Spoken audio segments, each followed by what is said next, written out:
C'est incroyable, parfois, la joie qu'on peut avoir de sentir que l'on n'œuvre plus pour soi-même. Et c'est pas du tout une joie, là je parle pas d'une joie égotique dans le sens où on se dit « Ah c'est super, j'ai une mission, Non, je parle pas du tout de celle-là, ça c'est autre chose. Généralement, elle rend pas joyeux, elle augmente l'orgueil. C'est pas la même. Je parle de quelque chose dans lequel il y a eu un tel abandon intérieur à quelque chose de plus grand qu'il y a un sentiment d'inexistence du je. Et que dans ce sentiment-là, il y a une plénitude, un plein qui est présent, qui a une volonté, une paix, une éternité, dans lequel notre être se sent d'une telle confiance, se sent tellement pris, aimé et enveloppé, qu'il y a quelque chose qui est tellement OK de faire ce chemin-là avec ça. Je dis avec cela, avec ça. Ce serait comme si vous rencontriez l'amour de votre vie, mais amour avec un amour dévorant, vaste, éternel, puissant, intense, complet. Vous voyez, et que vous rencontriez, on va dire, cette amante ou cet amant ou cet amour, qu'importe le nom qu'on lui donne, d'une telle puissance et d'une vastitude, dans lequel à un moment le cœur dit « Où que t'ailles, j'irai avec toi ». Vous voyez ? Comme si quelque chose, à un moment, prenait la main ou se faisait envelopper ou se fusionnait avec ça. Et il y a ce truc-là avec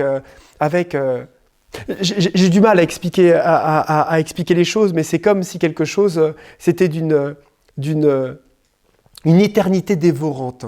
Voilà, je vais dire ça comme ça. Dans lequel notre propre cœur veut se faire dévorer. J'ai pas le mot pour expliquer la chose. Et plus il y a cette aspiration de s'abandonner, plus il y a une joie et une extase d'être et de faire ce chemin. Ce qui fait qu'en définitive, on a l'impression, vous savez, c'est intéressant parce qu'on a l'impression que c'est nous qui donnons notre pouvoir, parce que je vous ai toujours dit de ne donner votre pouvoir à personne, hein. Et on se dit, mais oui, mais là je donne mon pouvoir à mon cœur, à mon gourou intérieur, à Dieu. Donc je donne mon pouvoir à quelqu'un. Non, on ne donne pas notre pouvoir. C'est Dieu qui nous a donné son pouvoir. Il nous l'a donné en fait. Nous, on ne fait que le reconnaître tout simplement. Et on se réabandonne à ce que nous sommes, mais on ne donne rien à qui que ce soit. Et on pourrait dire, ah non, ne donnez votre pouvoir qu'à vous-même. Mais même pas en définitive, on ne donne même pas notre pouvoir à nous-mêmes. Puisque c'est nous-mêmes qui nous sommes donné notre propre pouvoir. On ne fait que révéler cette compréhension des choses et juste réaliser quelque part la nature de cet amour et de ce rayonnement que nous sommes en tant qu'êtres. Vivants, en tout cas incarnés.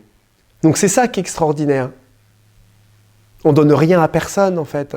Tout nous a déjà été donné. Quand je relis des fois des passages de la Bible, des fois qui sont simples, mais des fois j'hallucine parce que je me dis mais c'est tellement évident, c'est tellement simple des fois sur des petites phrases ou des petites choses, je me dis mais c'était tellement énorme que ça peut pas être compris si c'est pas réalisé quelque part, même en un petit pourcentage. Quand je parle de mon expérience, je ne parle pas que j'ai réalisé ça avec ton... Non, j'ai réalisé un tout petit pourcentage. Mais juste ce petit pourcentage, il me permet juste de comprendre ça. D'en comprendre une partie en tout cas. Et cette petite partie, elle suffit en tout cas à me donner cette confiance et à m'abandonner encore plus à cet espace. Tout simplement. Il n'y a rien d'extraordinaire en fait. Il n'y a absolument rien d'extraordinaire. Parce que c'est extraordinaire.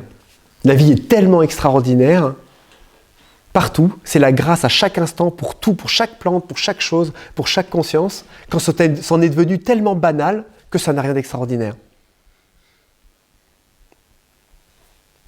Donc comment on fait pour retrouver cette magie, pour réussir à avoir la grâce en toute chose ? Déjà, regardons-nous, et prenons le temps de regarder ce qui se passe, et apprenons à regarder véritablement, et à pointer notre regard vers l'essence de nous-mêmes.